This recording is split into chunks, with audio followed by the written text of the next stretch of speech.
আরে বন্ধু তুই খাইছস? বোনের বিয়ে আর আমি আসবো না? বড় লোক হইয়া খাওয়াতে আইছস, আমি অনেক খুশি হয়েছি। আসসালামু আলাইকুম ভাইয়া। ওয়ালাইকুম আসসালাম। বাইরে দে। তোর বোন মাশাআল্লাহ অনেক সুন্দর, একদম পরীর মতো দেখতে। ছেলেটা তোর বোনকে বিয়ে করবে, ভগবান পুরুষ থাকতো তাহলে আমি একবার চান্স নিতাম। দোয়া কর সব যাতে ঠিকঠাক হয়ে যায়। আমি মোটরসাইকেল চাই, নাইলে এই বিয়ে হইব না। করেন ভাইজান, আমি এক সপ্তাহের মধ্যে লোনটা হয়ে গেলে আমি কিনে দেবো। এই সব কথা বাদ দেন, সাইকেল দিবেন তাহলে এই বিয়ে হইব না। মোটরসাইকেল কথা ছিল বিয়াতে পাত্রের একটা মোটরসাইকেল দেওয়া লাগবে। সমিতির লোকটা অসুস্থ হয়ে পড়ছে, তো তার টাকা উঠাতে পারিনি। মানে তোরা যৌতুক দিচ্ছিস? ভালো পাত্র তো পাওয়া যায় না। সাইকেল দিবেন না টাকা দিবেন? ফকিন্নি ঘরে আমি ছেলে বিয়ে দিব না। নিজের ছেলেকে বিয়ে করানোর জন্য টুকের মতো ভিক্ষা চাইছেন? আমি ভিক্ষুক?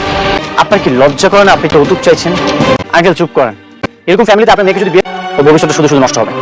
এটা তুই কি করলি আদনান? কত কষ্ট করে এই পাত্র ঠিক করছিল, তুই বিয়েটা ভাঙা দিলি করলি। আমি কোনো ক্ষতি করিনি, অনেক ভালো পাত্র পাবে। বিয়ে করবো কে? আমি বিয়ে করবো। বন্ধু যখন প্রথম দেখেছিল তখন আমার অনেক ভালো লেগেছিল। জন্ম মৃত্যু বিয়ে কিছু তো আল্লাহর হাতে। বোনকে হয়তো আমার ভাগ্যে লেখা ছিল। কেন বিয়ে করবি? আমি তাকে ভালোবাসতে চাই। ওর বাবা কি করেন? ওর বাবাও আসি, তাকে কথা বলার সুযোগ দাও। আমার আব্বা বস্তিতে থাকি, মানে সবজি বিক্রি করে। একজন সবজিওয়ালা। বাবা তুমি এটা কিন্তু একদমই ঠিক না। করো তুমি সম্মানটুকু তুমি শিখতে পারোনি। তুমি আজই ওকে ডিভোর্স দিবে, সবজিওয়ালা বাবার কাছে ফিরিয়ে দিয়ে আসবে। আমি ওকে বিয়ে করেছি, কিন্তু আগ পর্যন্ত আমি ওর পাশে থাকবো। আর তুমি ভুলে যেও না, তুমি আফতাব চৌধুরীর একমাত্র সন্তান। এক কথার মানুষ। আমাদের এক কথা মানুষ বাবা, আমাদেরকে মেনে না নাও তাহলে বাসা ছেড়ে চলে যাবো। তুই এসব কি বলছিস বাবা? তুই বেরিয়ে যাও। যে সন্তান বাবার সম্মান রক্ষা করতে পারে না। চলে যাচ্ছি, ভালো থেকো। তোরা কিন্তু চাইলে আমগুলোকে থাকতে পারতি। না মামুন, আমি সালমাকে বিয়ে করেছি, কোনোভাবেই চাই না বিয়ের পরও সালমাকে কেউ কোনো ধরনের কথা শোনাতে। কেউ কিছু করবো না। আব্বার দিকে খেয়াল রাখিস, আব্বারে কইস কান্না না করতে। যদি কিছু লাগে তাহলে আমি এখানে আমার লগে দেখা করে দেবো। আচ্ছা ঠিক আছে। আপনার আম্মা আব্বা আপনার বাসা থেকে বাড়ি করে দিল, আর আমার বিয়ে করাটা উচিত হয়নি। তোমার জন্য কেন হবে? সবকিছু হয়েছে আমার বাবার অহংকারের কারণে। তারপর সালমা এই সবকিছু নিয়েছি, অনেক পছন্দ হয়েছে। আপনি কি প্ল্যান করো? আমাদের নতুন সংসার না, একটাও কিন্তু অপ্রয়োজনীয় না। আপনি কেন বুঝতেছেন না? এখন আমাকে হিসাব করে চলতে হবে। তাই বলে আমাদের সংসারটা সাজাবো না? ভাবি বলে একটু বেশি কিপটা। গরিব। শোনেন, আমি আপনাকে বুঝাই বলতেছি। সালমা কি মনে হচ্ছে জানো, তোমাকে যদি আমি বিয়ে না করতাম তাহলে এত সুন্দর একটা জীবন উপভোগ করতে পারতাম না। কেন? আপনি যে বড়লোক বাড়িতে ছিলেন, ওখানে সুখে ছিলেন না বুঝি?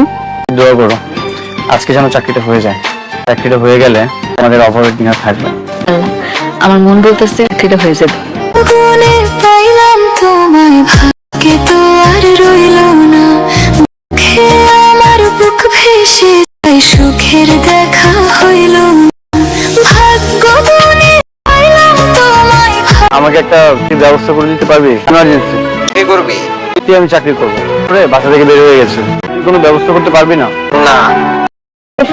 তোমার এমন দেখাইতেছে কেন? তোমার কি মন খারাপ? ইন্টারভিউ ভালো হয় নাই? ফোন তো রিসিভ করো নাই।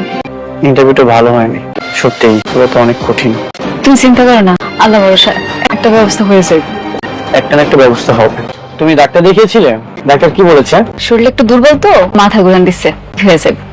কোনো সমস্যা নেই, বাসা তো চাল নাই। চিন্তা করো না, ব্যবস্থা হবে। তাহলে খাওয়ানোর ব্যবস্থা করি।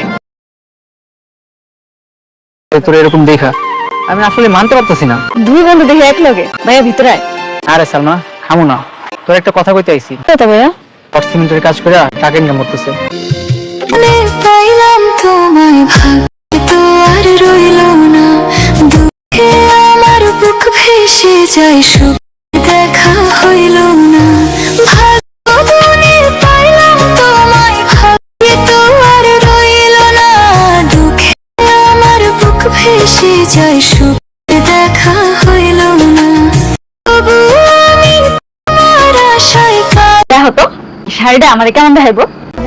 এটা তো দোকানের শাড়ি, তুমি কোথায় পেয়েছো? তুই বাবার থেকে টাকা নিয়েছো তাই না? না না, আমি গিফট পাইছি। কে? অনেক আগে থেকে চিনি। আজকে হঠাৎ করে রাস্তায় দেখা হইলো, শাড়িটা ধরে দিছি। কিন্তু তুমি শাড়ি গিফট নিয়েছো? কি হয়েছে মানে? তুমি কি ভুলে গেছো হাজবেন্ড আছে, তোর সংসার আছে? রাগ করছো? না তো কি করবো? এর থেকে গিফট নিয়েছো? আশ্চর্য কেন? আপনি চিৎকার করতেছো কেন? ফুলটা কোন জায়গায়? না করবে কিভাবে মানে? আমি তো নিয়ে নিছি। ভাবে নিয়েছো সেভাবে দিয়ে আসবে, কিছু শুনতে চাই না। এখানে একটা ময়লা পড়ছে। সালমা ও তোমাকে শাড়িটা গিফট করেছিল, ফেরত দিতে এসেছো? এমনি দেখা করতে আসছি ওনার সাথে। দেখো তোমাকে না আমি বলেছিলাম শাড়িটা ফেরত দেওয়ার জন্য। ও শাড়ি কেন ফেরত দিতে যাবে? আমি আমার ওয়াইফের সাথে কথা বলছি। আমার সব কইরা সেটা দিছে, আমি শাড়িটা পরবো, শাড়ি ফেরত দিব না ওনারে। সালমা একটা শাড়ির জন্য আমার ঝগড়া করতেছো? সামান্য শাড়ি মানে? তোমার সাথে থাকলে জীবন একদম শেষ। পারি সেটা আমি খুব ভালো করেই জানি। কিছু ছেড়ে চলে এসেছি, সংসারটা চালাচ্ছি। তুমি পরকীয়া করছো? করতেছি। আমি বুঝতে পারছি সামান্য শাড়ির জন্য আমার সাথে যে ব্যবহারটা করলো, রাস্তা মাপো আর আমি আমার ব্যবস্থা করব। করবে মানে? আরে কথা কি কানে যায় না? বেঈমান, প্রতারক। তুমি যাও। আমি আগেই জানতাম ছোট লোকগুলো ভীষণ লোভী হয়। বড় লোকের ছেলে লোভ দেখে বিয়ে করেছে।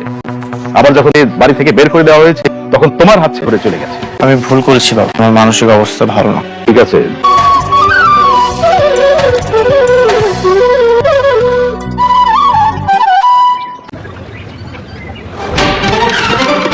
তোর তাহলে এমনই রূপ, মেয়ে পটিয়ে প্রেম করা? মানে বলতেছেন আপনি?